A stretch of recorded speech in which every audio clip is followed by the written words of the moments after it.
Hello, mga kamaster, maraming salamat po sa lahat ng tumatangkilik ng ang daddy ng baby ko. Paki-follow and subscribe mga master para sa mga susunod pang mga kabanata. Kabanata 141. Hindi lamang siya binabayaran ni Elliot kundi ang kanyang ama sa loob ng ilang taon na ngayon, upang magbot. Huwag mo nang sisihin si President Presgrave, Miss Tillman.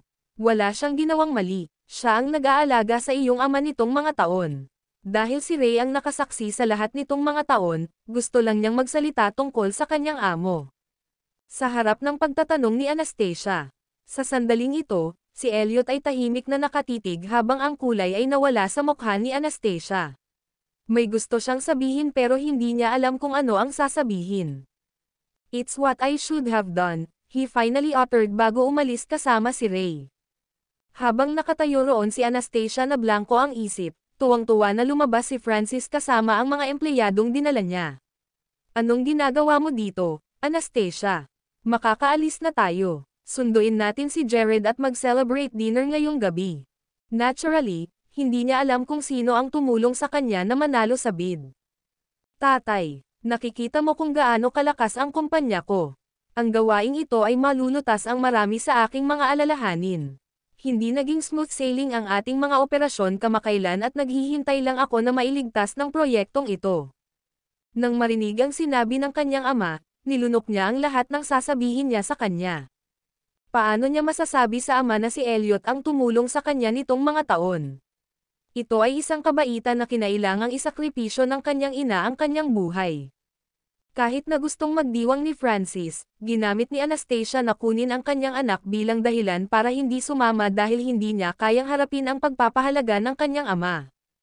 Kung iisipin na nagawa ni Elliot na manalo sa proyekto para sa kanyang ama sa isang salita, para lang isipin ng kanyang ama na maganda ang kanyang kapalaran. Sa pag-iisip tungkol dito, gustong sumabog ng ulo ni Anastasia. Kinagabihan, kumain siya sa labas kasama si Jared dahil tinatamad siyang magluto sa bahay.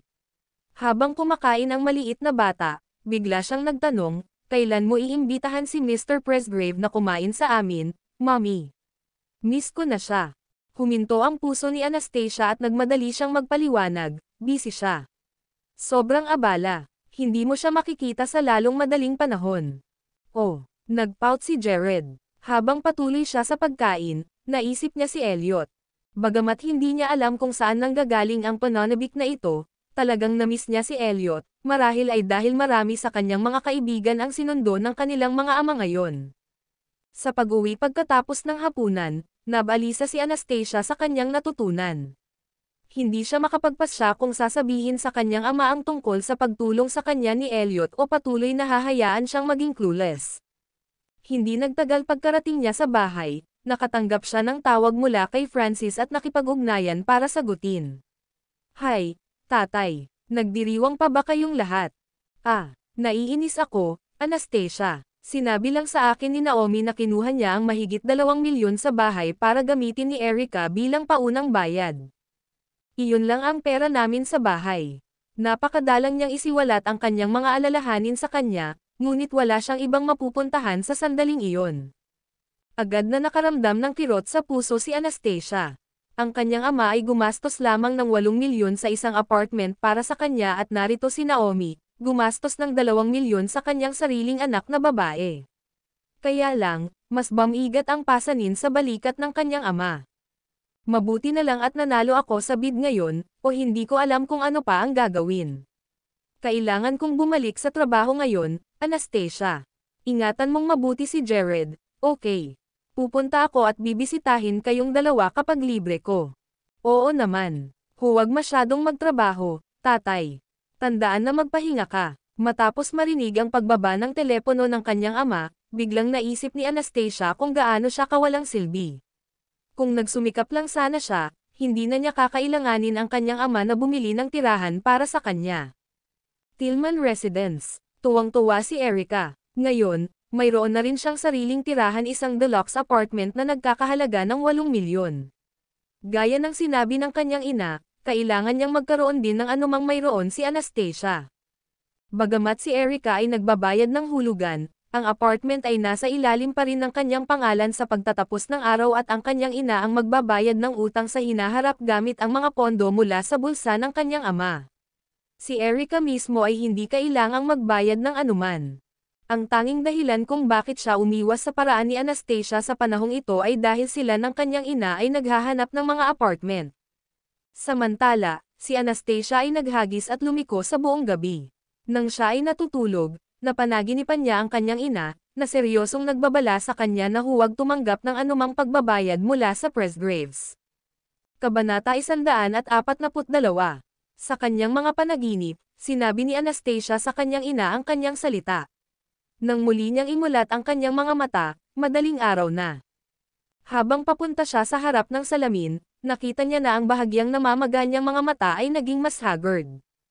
Matapos ihatid ang kanyang anak sa paaralan, pumasok siya sa trabaho. Pagpasok niya sa elevator, sinadya ng dalawang babaeng nasa harapan niya ang malakas na boses. Hoy, wala bang trepeo sa display case dati? Bakit nawawala? Nabalitaan ko na ibinalik iyon. Iginawad ito sa ilalim ng napakahusay na pagkukunwari kung kaya't ang isang tao ay nahihiya na tanggapin ito. Nako, kung ako, hindi na ako lalabas ng bahay, papasok pa sa trabaho. Gusto ba ninyong dalawa ng loudspeaker para marinig ninyo ang inyong sarili? Tanong ni Anastasia sa kanila. Pareho silang napatingin sa kanya. Ah, Miss Tillman, hindi namin sinabi kung sino ang pinag-uusapan. Inaamin mo bang ikaw yon? Nagsasalita tungkol sa ibang tao. Huwag mo kaming intindihin ngayon. Miss Tillman. Sa sandaling iyon nang huminto ang elevator sa antas ng Department of Design. Habang papalabas ng elevator si Anastasia, biglang naalis ang paa ng isa sa mga babae at muntik na siyang madapa. Pagkatapos ay bumalik siya sa galit na titig sa babae. Paumanhin, Miss Tillman. Ang babae ay humingi ng paumanhin sa isang pekeng paraan sa kabila ng malinaw na ginawa ito sa layunin. Pagkatapos ng hafang, pumunta si Anastasia sa kanyang opisina. Inayos na ito ni Grace para sa kanya at binuhusan pa siya ng isang tasa ng kape. 10:00 ng umaga, nagsagawa ng meeting si Felicia. Isang medyo walang siglang Anastasia ang umupo sa kanyang upuan at nilero ang kanyang panulat. Biglang tumahimik ang maingay na conference room na may narinig siyang pin drop.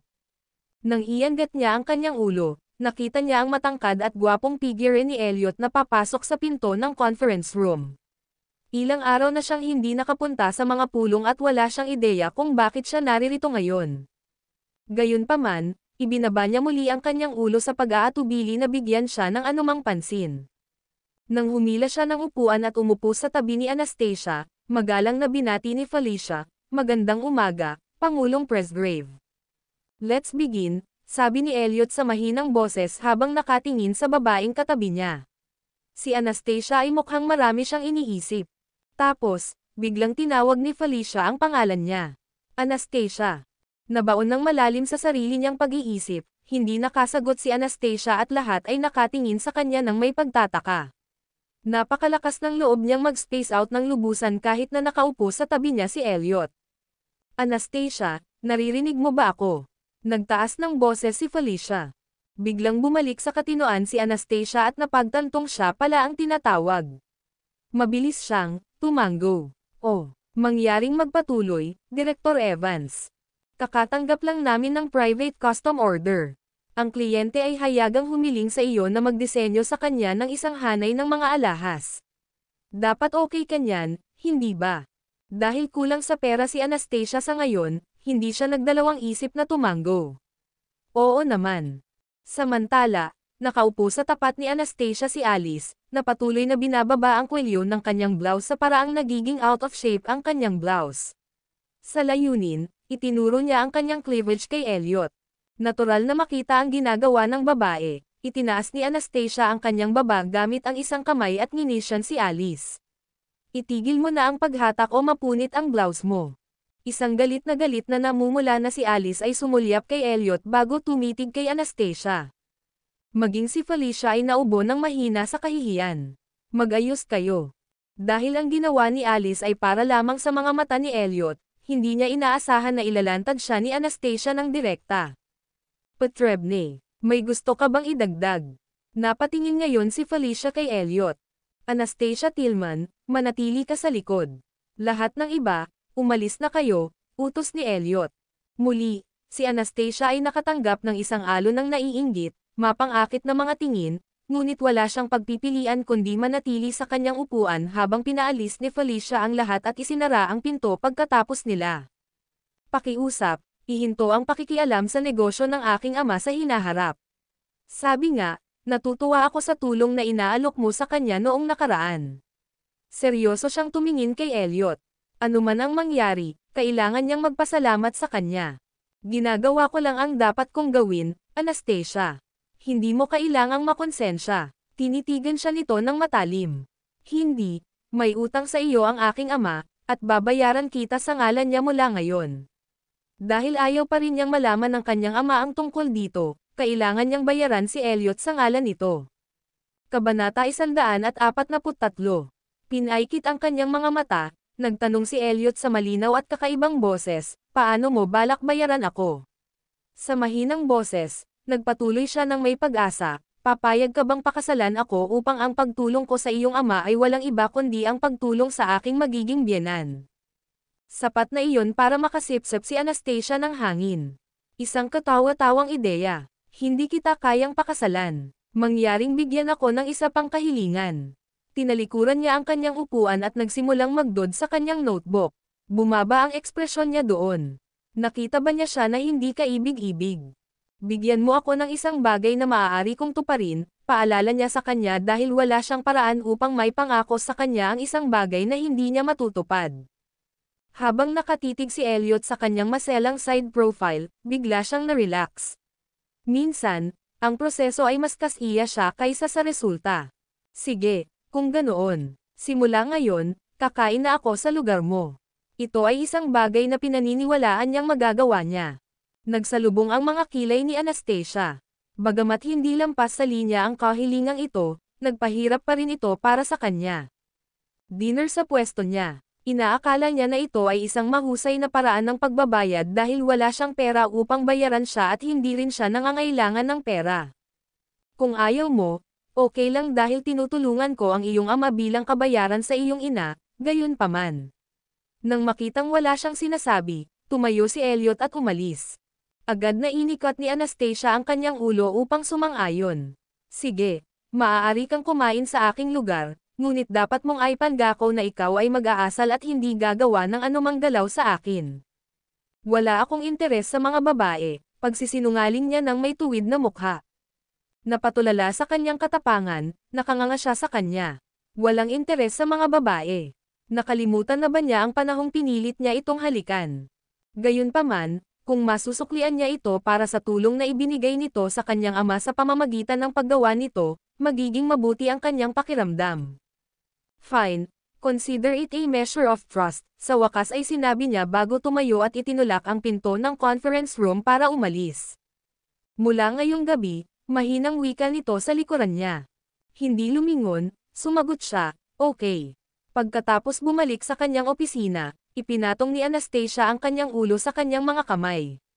Ang sakit ng ulo. Ibig bang sabihin noon ay kailangan na niya itong batiin ng isang mesa na puno ng pagkain mula ngayon sa tuwing gusto nitong kumain sa kanyang lugar. Gayunpaman, kung ihahambing sa tulong na inaalok niya sa kanyang ama, ito ay medyo magaan na kabayaran. Well, kailangan niyang tiisin ito. Talaga, ito ay walang pinagkaiba sa pagluluto para sa isa pang tao. Sa sandaling iyon, kumatok si Grace sa pinto at pumasok na may dalang folder ng dokumento. Ito ang impormasyon ng kliyente na ipinadala ni Director Evans, Miss Tillman. Tingnan mo. Obligado si Anastasia sa pamamagitan ng pakikipag-ugnayan upang tanggapin ang folder ng dokumento. Nang buksan niya ito sa unang pahina, nanlaki ang mga mata niya. Paano kaya siya? Ang kanyang kliyente ay walang iba kundi si Leah Hart, na nakadetalye sa folder ng impormasyon. Nakalista dito ang background ng pamilya ni Leah, background sa edukasyon, at maging ang katotohanan na anak siya ng unang domestic catering giant. Para kay Anastasia, halatang narito si Leah para manggulo. Ang dati nilang malungkot na pagtatapos ay walang alinlangan na nagresulta sa paghahanap ni Leah ng iba pang mga paraan upang pahirapan siya. Sa sandaling iyon, tumawag si Felicia upang himukin si Anastasia. Makipag-ugnayan sa kliyente sa lalong madaling panahon, Anastasia. Malamang pinili niya tayo dahil naniniwala siya sa kakayahan mo, kaya hindi natin siya mabibigo. Mapait na tumawa si Anastasia sa kanyang puso. Gaano man kainit ang pagtanggap niya kay Leia, maaaring hindi niya makita ang utos. Gayunpaman, sumagot pa rin siya, sige, kukontaken ko siya kaagad. Pagkatapos, kinuha ni Anastasia ang kanyang cellphone, hinanap ang tamang numero, at dinial ito. Sino ito? Tanong ng isang tamad na boses sa kabilang linya.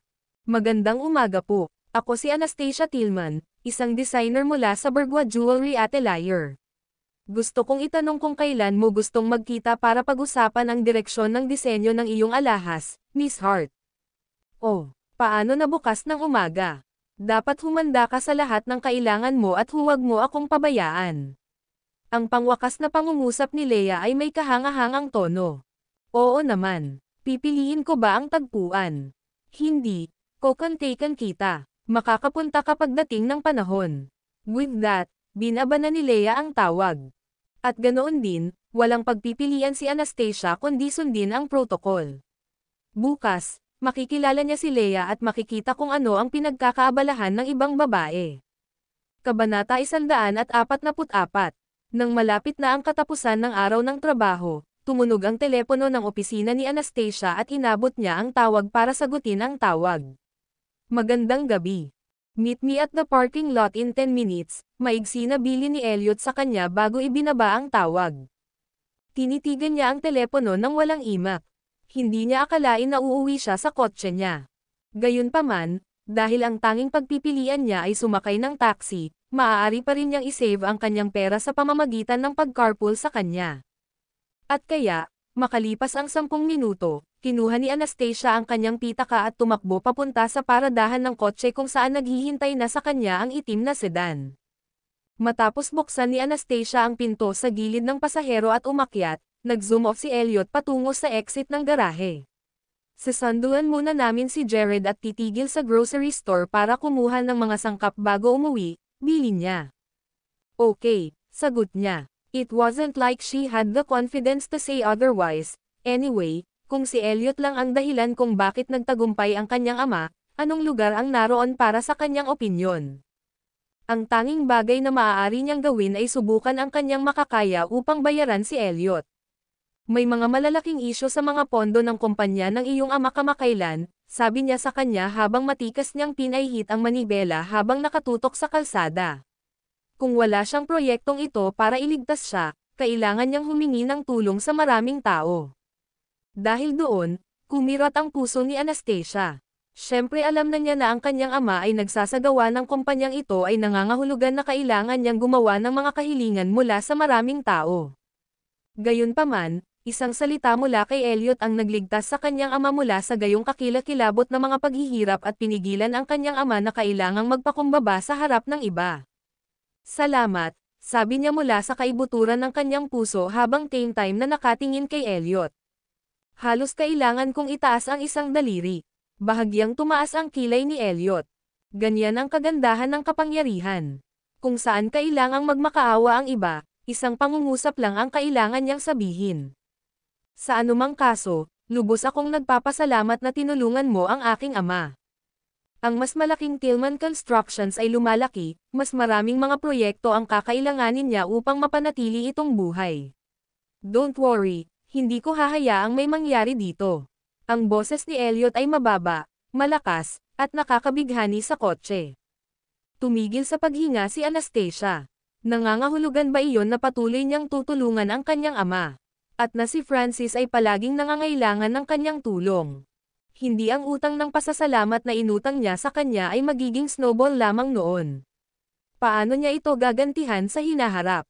Gayunpaman, ang kasalukuyang laki ng Tillman Constructions ay talagang mangangailangan ng patuloy na mga proyekto upang mapanatili. Sa sandaling maputol ang mga pondo, ito ay magdaranas ng malaking pagkalugi at si Francis ay sasailalim sa walang katapusang panggigipit at pagkabalisa. Dahil sa edad niya, natakot siya na hindi niya kayang tiisin ang pressure. Samantala, sumulyap sa tahimik na babae sa tabi niya at alam niyang na-stress siya, Mahinang sinabi ni Elliot, huwag mo nang masyadong isipin. Hindi ako magtatanong ng marami sa iyo. As if yun ang inaalala niya. Pag-angat ng kanyang ulo, sinabi ni Anastasia, susubukan kong hilingin sa aking ama na magtrabaho ng husto upang makakuha ng kanyang sariling mga proyekto sa hinaharap. Hindi na namin kakailanganin ang tulong mo. Napangiti si Elliot, sigurado ka. Siyempre hindi sigurado si Anastasia. Wala siyang alam tungkol sa kumpanya ng kanyang ama. Ikaw ang papalit sa kumpanya ng iyong ama sa hinaharap, hindi ba? Tama ang hula ni Elliot sa isang pangungusap. Hindi niya ito pinansin sa kawalan ng pagsasalita. Iisipin na lang niya iyon pagdating ng panahon. Sino ang nakakaalam kung siya ay magtatapos sa pagbebenta ng kumpanya kapag ito ay dumating sa kanyang mga kamay sa oras na iyon? Sa gate ng school, matapos pumasok si Anastasia sa loob para kunin ang kanyang anak, umupo si Elliot sa kotse at walang pag-aalinlangan na nakatingin sa gate ng paaralan. Para siyang ama na naghihintay sa kanyang anak. Dahil ilang araw na niyang hindi nakita si Jared, na-miss niya ng husto si Jared, tulad ng gagawin niya kung anak niya talaga si Jared. Hindi nagtagal, nakita niya ang nakakabagbag damdaming eksena ng mag-ina na lumabas sa gate ng paaralan. Ang babae ay payat at maganda, ang bata, matino at kaibig-ibig. Ito ay isang tanawin para sa sore eyes. Sa pagkakataong iyon, itinulak niya ang pinto ng kotse at lumabas. Nang makita siya ni Jared, binitawan ng batang lalaki ang kamay ng kanyang ina at tumakbo patungo kay Elliot, na tuwang-tuwa na sumigaw, Mr. Presgrave. Mr. Presgrave. Isang walang imak na Anastasia ang tumitig sa kanyang anak. Bakit kaya nagustuhan ni Jared si Elliot? Samantala, bumaba si Elliot at binuhat si Jared pataas. Nakaupo sa baluktot ng kanyang malalakas na braso, ang maliit na bata ay masayang ngumiti. Para kay Jared, wala na siyang ibang hinanggad kundi ang isang malakas at dominanteng ama at nasiyahan si Elliot sa lahat ng inaakala niyang magiging ama. Kabanata 145. Get in. Pupunta tayo sa grocery. Habang inilalagay ni Elliot si Jared sa backseat, biglang sumagi sa isip niya na kailangan niyang maglagay ng child safety seat para mas madali niyang sunduin si Jared sa hinaharap. Pagkabalik nilang tatlo sa sasakyan, pumunta sila sa malapit na commercial area kung saan marami silang oras para huminto dahil medyo maaga pa. Habang nasa loob sila ng grocery, umupo si Jared sa cart na itinulak ni Elliot habang si Anastasia ang namamahala sa pagpili ng mga sangkap para sa hapunan ng gabing iyon. Medyo matako ang pakiramdam niya ngayong gabi, pumitas siya ng baboy, hipon, at ilang uri ng gulay. Nako, napakagandang pamilya. May biglang nag-comment habang namimili ng gulay si Anastasia. Nang lumingon siya, nakita niya ang dalawang kabataang babae na nakatayo sa malapit at nakatingin sa kanila.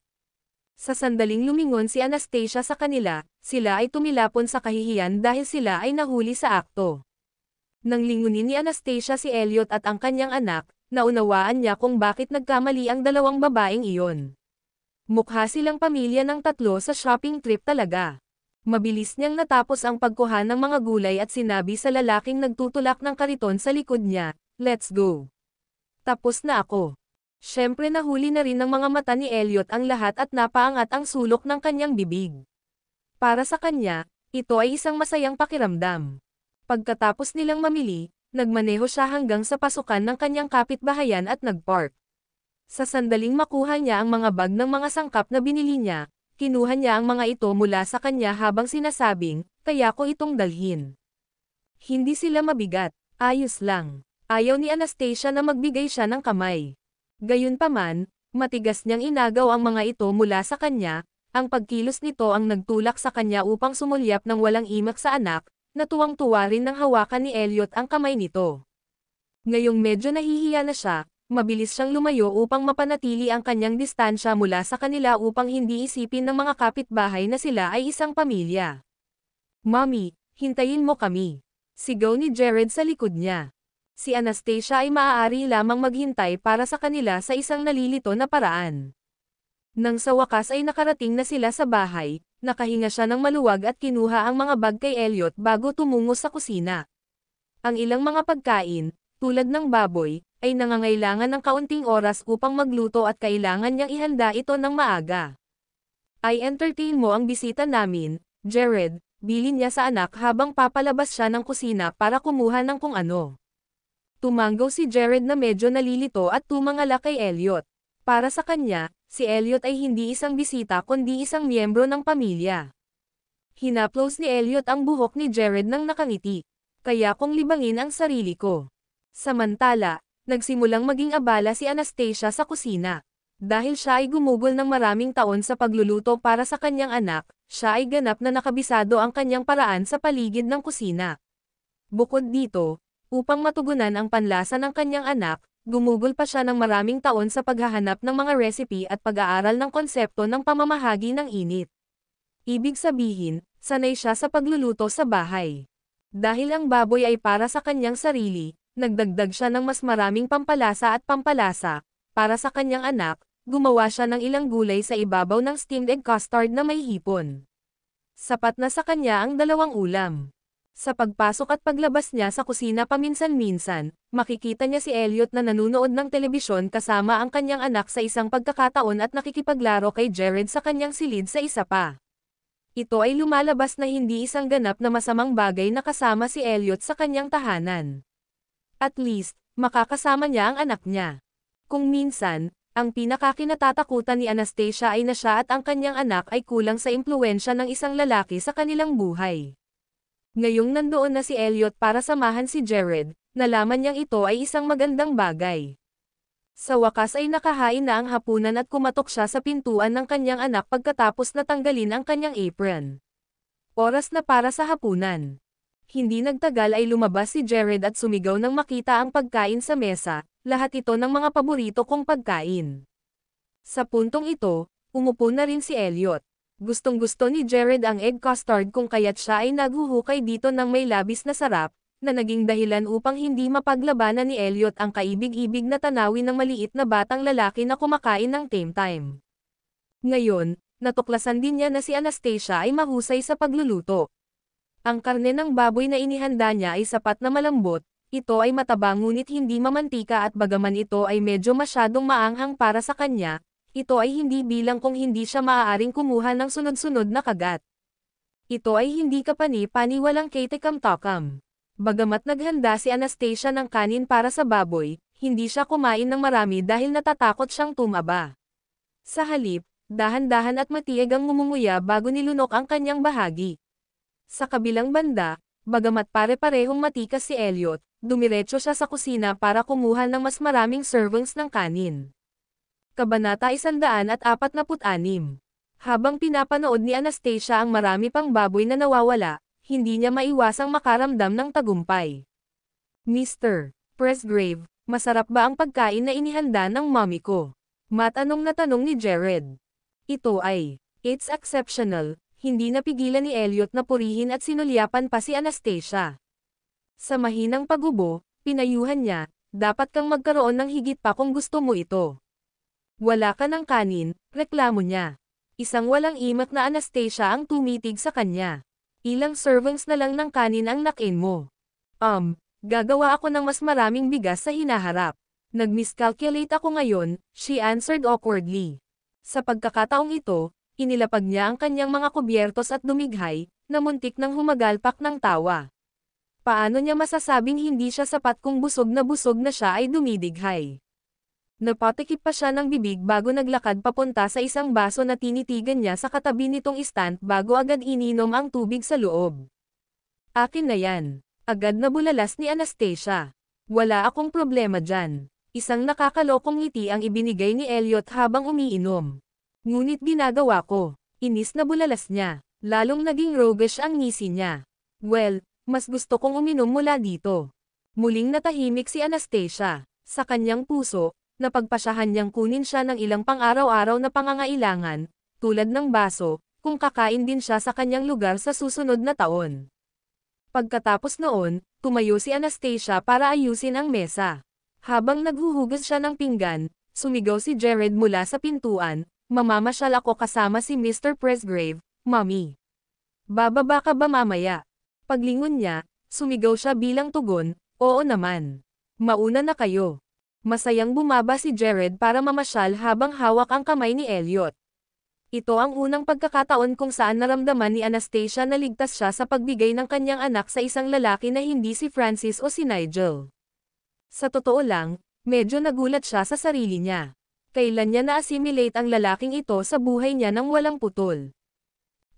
Oo naman, may mga bagay na hindi mapigilan. Kahit na sinasabi niya na hindi siya magkakaroon ng anumang uri ng relasyon sa kanya, ang kanilang buhay ay nagkagulo nang hindi niya namamalayan. Nang matapos si Anastasia sa pag-aayos ng kusina, itinapon niya ang basura at bumaba. Napakaganda ng mga halaman at pasilidad sa kanyang kapitbahayan, na nagpasigla sa maraming magulang. At mga bata na mamasyal sa gabi. Matapos itapon ang basura sa basurahan, hinanap niya si Elliot at ang kanyang anak. Ang mga ilaw sa lugar na ito ay hindi masyadong maliwanag, ngunit sa halip ay sapat na madilim ang mga ito upang lumikha ng isang nakaistilong contrast laban sa mga halaman. Habang pinagmamasdan niyang mabuti ang paligid ng tamad na upuan, bigla niyang narinig ang isang pamilyar na boses na nagmumula sa fitness area. Kahit na medyo malayo, alam niyang tunog iyon ng tawa ni Jared. Gayunpaman, tumigil ang kanyang puso. Matagal-tagal na rin nang hindi niya narinig ang kanyang anak na tumatawa ng napakasaya.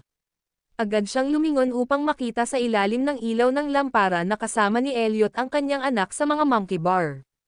Ang maliit na bata ay nakahawak sa isang bar at nakalawit sa himpapawid, at bagamat binitawan na ni Elliot ang kanyang pagkakahawak, siya ay nakatayo pa rin ng protektado sa tabi ni Jared. Nang hangin na ang mga braso ni Jared at malapit na siyang malaglag, hinawakan siya ni Elliot, na naging dahilan upang muling tumawa ang maliit na bata. Higit pa, Mr. Presgrave. Nakatayo sa hindi kalayuan, nanood si Anastasia nang hindi lumalapit upang istorbohin sila. Sa totoo lang, ang eksena kung saan naglalaro sina Elliot at Jared ay talagang nagpapaalala sa kanya ng isang mag-ama. Kamukhang kamukha ng anak niya si Elliot. Nang makita niya ang pagpupumilit ni Jared na manatili sa mga monkey bar, matiag ang sinamahan siya ni Elliot at minsan ay mahinang tumatawa. Si Elliot ay mukhang matangkad at tuwid habang nakatayo sa ilalim ng lamplight kasama si Jared. Ang kanyang manggas ay naka-roll up at nakalabas ang kanyang matipunong mga braso habang ang kanyang pantalon ay naglalarawan ng malalakas at matatag na linya ng kanyang balakang at binti. May nakakatulala sa kanya. Hindi napigilan ni Anastasia na magnakaw ng ilang tingin bago niya napagpasyahan na huli na at hindi na sila dapat magtagal pa ni Elliot. Kaya, tumawag siya habang papunta sa pawisan niyang anak, "Umuwi na tayo, Jared. Gusto ko pa maglaro, Mommy." Nahok si Jared, dahil bihira siyang magkaroon ng pagkakataon na gawin ang isang bagay na napakahirap. Kabanata 147. Mr. Si Presgrave ay sobrang abala. Huwag na nating sayangin pa ang oras niya, okay? Pinayuhan ni Anastasia si Jared. Sa kanyang pagkadismaya, si Elliot ang nagpabuhat kay Jared sa halip. Hindi ako busy. Maaari tayong magpatuloy sa paglalaro. Ay, isang masayang Jared ang yamakap sa leeg ni Elliot bago tumalikod para sabihin sa kanya, "Sabay tayong maglaro, Mommy." Kahit naiinis siya ay napabuntong hininga na lamang siya bilang tugon. "Mamamasyal ako pagkatapos. See you guys in a bit." Umaasa na ang magaan na ehersisyo ay makakatulong sa kanyang panunaw, si Anastasia ay namasyal sa paligid. Ang orasan ay naging 9 na lamang at bumalik siya sa fitness area upang makita ang kanyang anak na nasa swing sa pagkakataong ito. Dahil tinutulak pa siya ni Elliot, tumungo na lang siya at umorder, "Balik tayo para maligo, Jared. May pasok ka pa bukas." Nang marinig ang kabagsikan sa boses ng kanyang ina, masunuring tumango si Jared. "Sige, uwi na tayo." Napatingin si Anastasia kay Elliot. "Bakit hindi ka muna umuwi? Nasa lugar mo pa rin ang mga susi ng kotse ko, not to mention na gusto ko rin uminom ng tubig." Nagpahiwatig siya na bumalik sa kanyang apartment. Sa pagkakataong iyon ay napangiwi siya. Akala niya makakaalis siya sa sandaling iyon. Nang makauwi na sila, pinagmasdan ni Anastasia ang pawisan na katawan ng kanyang anak at napagpasyahan na kailangan niyang maligo kaagad. Kaya, sinabi niya kay Elliot, na umiinom ng isang basong tubig sa kanyang sopa, "I'm taking Jared to wash up. Isara mo na lang ang pinto sa likod mo pag alis mo." "Oo naman." Tumango siya. At kaya, dinala niya ang kanyang anak sa banyo. Paglabas nila sa banyo pagkatapos niyang maligo, natuklasan niyang nasa sopa pa rin si Elliot. Isang tulalang Anastasia ang nagtanong, hindi ka pa umaalis. Gusto kong magpahinga kahit saglit. Tamad na nakahandusay si Elliot sa kanyang sopa, walang balak na umalis. Bueno, kailangan ng matulog ni Jared, para makaalis ka na kapag nakapagpahinga ka na. Sabi niya sa kanya. Pilit niyang tinawag si Jared sa kanyang kwarto, pinahiga siya sa kama, at iniabot sa kanya ang isang storybook. Magbasa ng tahimik saglit, hindi ka na pinapayagang hanapin si Mr. Presgrave. Kailangan na niyang umuwi, okay. Okay. Bagamat halatang hindi nasisiyahan si Jared tungkol dito, hindi siya naglakas loob na tutol dahil natatakot siyang mapag-alitan. Pagkatapos niyang haplasan ang buhok at bigyan siya ng halik, tumayo si Anastasia at lumabas ng kwarto. Nang lumabas siya at nalaman na wala na si Elliot sa kanyang sopa, hindi niya napigil ang marilive. Wala na siya sa wakas. Nang maalala na nasa banyo pa ang maruruming damit ng kanyang anak at gustong ihagis ito sa washer, pinaihit niya ang knob para pumasok sa banyo. Ngunit, sa paghakbang pa lang niya, napagtanto niyang may lalaking nakatayo sa harapan niya, toilet bowl, umiihi. Nagulat si Anastasia kaya nontog ang ulo sa frame ng pinto bago muling isinara ang pinto na may pulang mukha.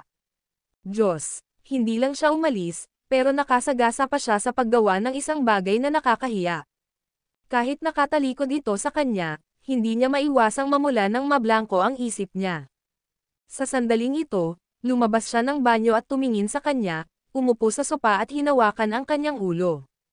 Nag-aalala, mahina niyang tinanong, masakit ba? Bakit nandito ka pa? Talagang galit na galit si Anastasia. Gusto mo ba talagang umalis ako ng ganoon kalaki? Pagkatapos sabihin iyon, lumipat siya sa couch area para lang may galaw niya ang ulo niya sa nakita. Pagkatapos, nagbabala siya, huwag mo akong hawakan. Yumuko siya at sa ilalim ng ilaw ng lampara, ang kanyang mukha ay makapidyo hiningang gwapo. Sa pag-aakalang hahalikan na siya ni Elliot, nanlaki ang mga mata nito sa babala, para lamang hilahin nito ang cellphone sa tabi niya bago siya tumayo sa buong taas nito. Akala mo ba gusto kitang halikan? Ngumisi siya. Habang tinitignan ni Anastasia ang cellphone na nasa kamay niya, nag-init ang mukha nito sa kahihiyan. Tingnan mo ang iyong sarili. Biglang yumoko si Elliot para kurutin ang panga niya at pagkatapos ay idiniin ang labi nito sa labi niya. Bago pa siya makapag-react ay inayos na niya ang kanyang poster at patungo sa front door. How dare you? Isipin mo na lang na parusa sa pagsilip mo sa akin. Sagot niya nang hindi lumilingon. Wala akong nakita, galit na protesta ni Anastasia. Kararating lang sa pinto, tumalikod si Elliot at mapanoksong tumingin sa kanya. Oo, sa palagay ko hindi mo ito pinagsisisihan. Kabanata 148. Pulang-pula ang mukha ni Anastasia. Ayoko. Pakasalan mo ako, at makikita mo ito kahit kailan mo gusto, sabi ni Elliot sa kanya. Ayokong tingnan. Sigaw niya habang lalong namula ang mukha. Ganon ba talaga ka-confident ang lalaking ito? Pagkatapos lang niyang magbigay ng makahulugang ngiti ay binuksan niya ang pinto at umalis. Ngayong naiwan siyang mag-isa sa sopa, nag-space out siya. Ang kanyang isip ay nasa asol na screen ng kamatayan. Kahit na tinakpan niya ang namumulang pisngi, ramdam pa rin niya ang init ng labi nito sa labi niya. Anong kalokohan? Hindi ba niya sinabi noon na behave siya? Hindi siya dapat naniwala sa kanya. Para tuparin ng lalaking iyon ang kanyang salita, ang mga baboy ay sa halip ay umaakyat sa mga puno noon. Sa sandaling ito, sumulyap si Anastasia sa silid ng kanyang anak. Buti na lang hindi niya alam ang nangyari. Habang bumabaon ang kabigatan ng pagkakaroon ng mga gabing kasama si Elliot para sa susunod na taon, naramdaman niya ang pananakit ng kanyang ulo. Nagmamadali siyang pumasok sa trabaho matapos ihatid ang kanyang anak sa paaralan ng maaga kinaumagahan. Habang nagmamadali siyang humakbang sa mga tao na ang kanyang mga kulot ay tumatalbog sa kanyang mga balikat, siya ay nakasuot ng gray na plaid na blouse at isang itim na palda ng lapis na may nakasabit na pitaka sa kanyang balikat. Ang gayong kasuotan niya ay hindi sinasadyang nagpakita ng kanyang profesionalismo. Isang itim na sedan ang huminto sa pasukan ng kanyang pinagtatrabahuan sa mismong sandaling ito. Nandito si Elliot para kumuha ng dokumento pabalik sa Presgrave Corporation nang magkataong makita niya itong galing sa kalye habang hinahabi niya ang karamihan ng mga manggagawa sa opisina habang nagpapalabas ng malakas, nakakabighaning pakiramdam ng kalmadong kumpiyansa. Sa sandaling ito, napasulyap si Anastasia sa kanyang relo at napansin na 2 minuto na lang ang natitira para mag-clock siya. Agad siyang nataranta at kumari pa ng takbo patungo sa lobby, walang pakialam na mukha siyang kaawa-awa habang ginagawa niya iyon. Ang hindi niya alam ay nasasaksihan ni Elliot ang lahat mula sa loob ng sasakyan. Napangiti siya ng nagmamadaling kilos nito. Noong nakaraan, hindi niya alam na may babaeng tulad niya. Hindi siya katangi-tangi o kaakit-akit, ngunit mayroon siyang kakaibang kagandahan sa kanya na nagpabaliw sa kanya. Payag pa siyang tawaging voyeur sa pagtitig sa kanya dahil dito. Sa huling minuto, nagawa niyang mag-clock in. Nang makita niya ang berdeng ilaw na kumikislap, ngumiti siya, pakiramdam na medyo tapos na at hindi maipaliwanag na nasisiyahan sa pagdating sa tuldok para sa trabaho. Pagkapasok ni Anastasia sa kanyang opisina, dinala ni Grace ang kanyang tasa ng kape sa kanya. Makikipagkita ka sa isang kliyente ngayon, Miss Tillman. Kailangan mo ba ng anumang materyales para ihanda? Naalala ka agad na kailangan niyang makipagkita kay Leia ngayon, pumunta si Anastasia sa kanyang cabinet para maglabas ng ilang dokumento at ilagay ito sa desk. Kailangan mo ba akong sumama sa iyo, Miss Tillman? Tanong ni Grace. Nakangiting humiling si Anastasia. Hindi na kailangan. Intindihin ko muna ang sitwasyon. Isasama kita sa susunod. Kung tutuusin, ginagawa lang ni Leia na mahirapan siya. Kung isinama niya si Grace, mabubuli lang si Grace sa tabi niya, kaya pinakamabuting tiisin niyang mag-isa ang pressure na ito. Tinawagan ni Anastasia si Leia bandang 10:00 ng umaga. Sa kabilang dulo ng linya, ang boses ni Leia ay nagtanong, bakit ngayon mo lang ako hinahanap, Miss Tillman? Tiyak na ang iyong kahusayan sa trabaho ay maaaring mas mahusay kaysa dito. Paumanhin ko, darating ako kaagad. Saan mo gustong makipagkita? Ibibigay ko sa iyo ang address at maaari kang pumunta. Ungol ni Leia sa sadyang pagkainip. Hindi nagtagal, natanggap ni Anastasia ang address.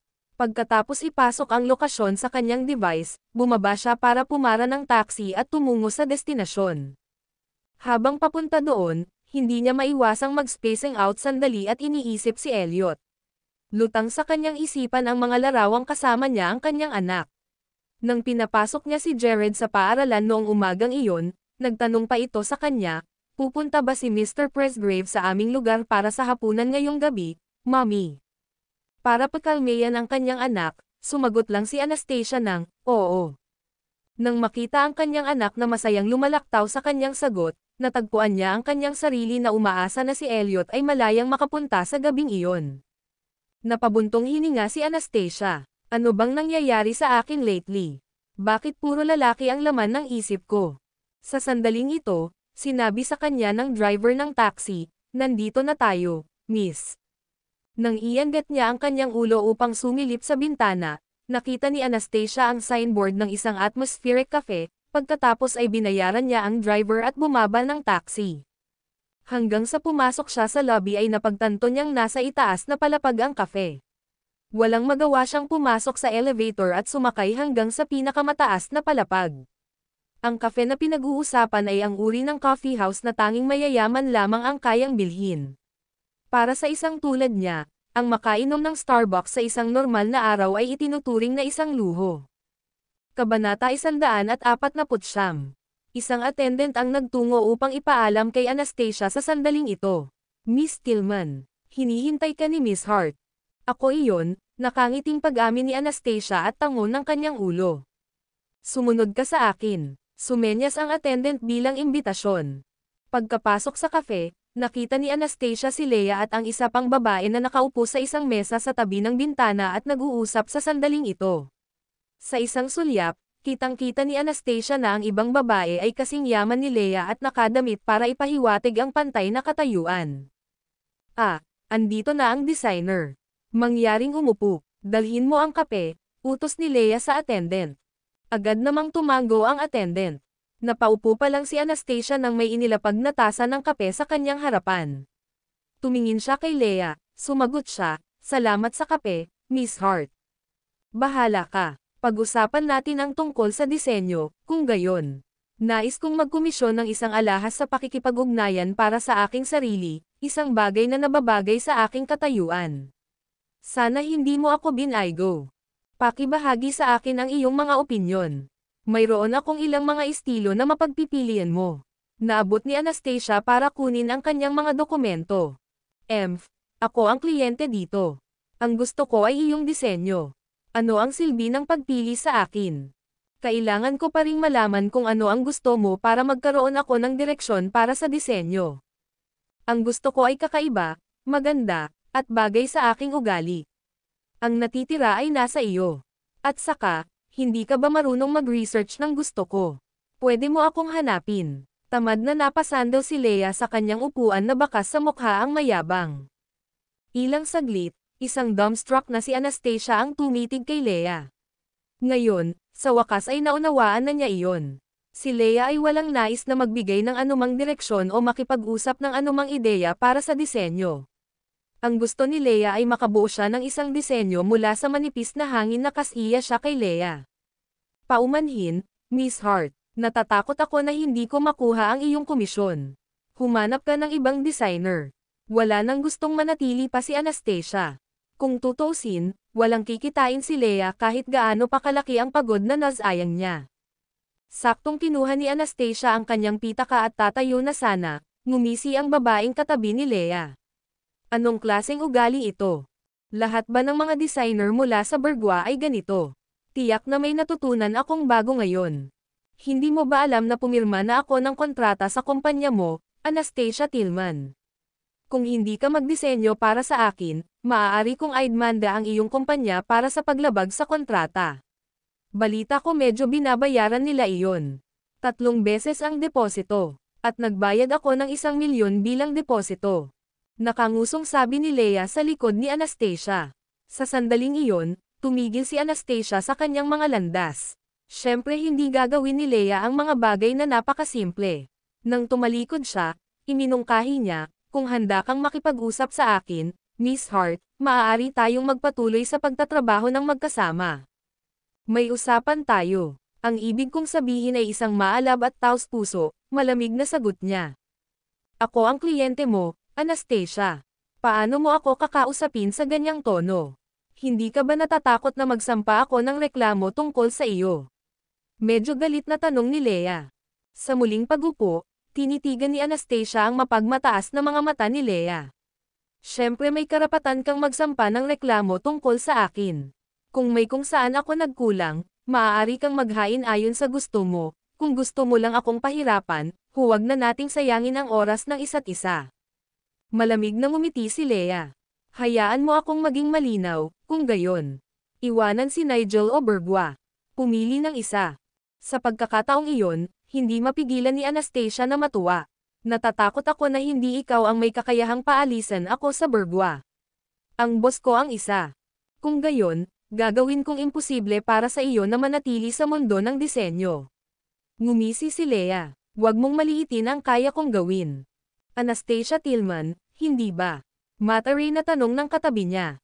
Kailangan lang naming ipalaganap ang mundo para sa buong upper class na client base upang maiwasan ang pagkuha sa iyo o pagbili ng iyong mga disenyo. Gayunpaman, si Anastasia ay hindi isang madaling matakot. Nakangiting ibinalita niya, breach of contract ito. Aayusin ko ang bill para sa iyo kapag nakabalik na ako sa Bergua. Ano ang iyong ipinakikita, Anastasia Tillman? May puhunan ka pa ba para gawin yan? At isa pa bago ka umalis, we're going Dutch today, para mabayaran mo ang sarili mong kape. Sigaw ni Leia sa kanya. Ang hindi napigil ang Anastasia ay tumayo at naglakad patungo sa counter para tanungin ang attendant, magkano ang halaga ng kape ko? Kabanata 150. Nakangiting pinangalanan ng waiter ang presyo. Magiging 5,888 iyon, salamat. Nanlaki ang hugis almond na mga mata ni Anastasia nang marinig niya ang hindi kapani-pani walang mahal na presyo ng tasa ng kape. Iyan ay hindi makatwirang mahal. Ang kape ay tinimplahan ng mga butil ng kape na may pinakamagandang kalidad, kaya talagang sulit ang presyo. Natigilan si Anastasia. Malaki ang halaga ng kape kahit na halos hindi ko na hinigop, hindi ko man lang natikman ang lasa. Sige, kunin mo na lang sa akin ang bill. Mag-empake din ng kape. Magdagdag ng ilang yelo, asukal at cream mangyaring. Pagkatapos, kinuha niya ang kanyang card at iniabot sa isang natigilan na waiter. Agad namang hiniling ng waiter ang kasamahan na mag-impake ng inumin. Gayunpaman, ang pagkilos ni Anastasia ay humantong kay Lea, na nakaupo malapit sa bintana, upang tuyain siya. Anastasia, pasensya na. Nakalimutan ko na isa kang ordinaryong white-collar na empleyado. Sa palagay ko ang tasa ng kape na ito ay nagkakahalaga ng halos kalahati ng iyong buwanang sweldo. Hindi nag-abalang sumagot si Anastasia at hindi siya nabigla sa hindi pangkaraniwang mga tingin ng mga waiter sa paligid. Nang iabot sa kanya ng waiter ang kape, kinuha niya ang kape at umalis na nakabusangot ang dibdib. Nang makita iyon, asar na asar si Lea kaya nang gigigil ang kanyang mga ngipin. Talagang isang matigas na mani si Anastasia, naisip niya. Halos lunch hour na nang bumalik si Anastasia sa opisina. Niyaya niya si Felicia para kumain ng tanghalian at sinabi sa kanya ang lahat ng nangyari kanina. Ano, naiinis siya sa'yo? Gulat na tanong ni Felicia. Oo, tinangkapan niyang pilitin akong iwan ang mga kaibigan ko, kaya sinasadya niya akong pahirapan. Hindi niya intensyon na makipagnegosyo sa amin. Sa puntong iyon, hindi pa binabanggit ni Anastasia ang insidente tungkol sa kape. Kung ganoon, I'll make a request with the management to collect liquidated damages from her instead. Hindi kita may lalagay sa mahirap na sitwasyon dahil dito, isang makatwirang tugon ni Felicia, kung saan tumanggo si Anastasia at tumugon, paumanhin sa gulo, Felicia. Huwag kang mag-alala, hindi natin hahayaan na may mangbuli sa atin dahil dito, Napangiti si Felicia, at saka, sa paligid ni Elliot, walang sino man ang maaaring maglagay ng daliri sa iyo. Mga 2 p.m., umakyat siya sa opisina ni Elliot. Nakaupo si Elliot sa sopa at nagbabasa ng isang dokumento. Ang lalaki ay nagpakita ng mataas na kahusayan sa trabaho. Naglaho ang malaking tumpok ng mga dokumento na nasa mesa niya ng umagang iyon na may iilan na lamang na natitirang mga dokumento. President Presgrave, mayroon akong isang bagay na nais kong iulat sa iyo, sabi ni Felicia. Ibinaba ni Elliot ang mga dokumento at tumanggo. Sige po. Inulit niya ang insidenteng nangyari noong umaga, kung saan nakilala ni Anastasia si Lea, bago niya idinagdag, I'd talk to you regarding their request for liquidated damage. Maliwanag na nagdilim ang ekspresyon ni Elliot nang marinig niya ang kwento.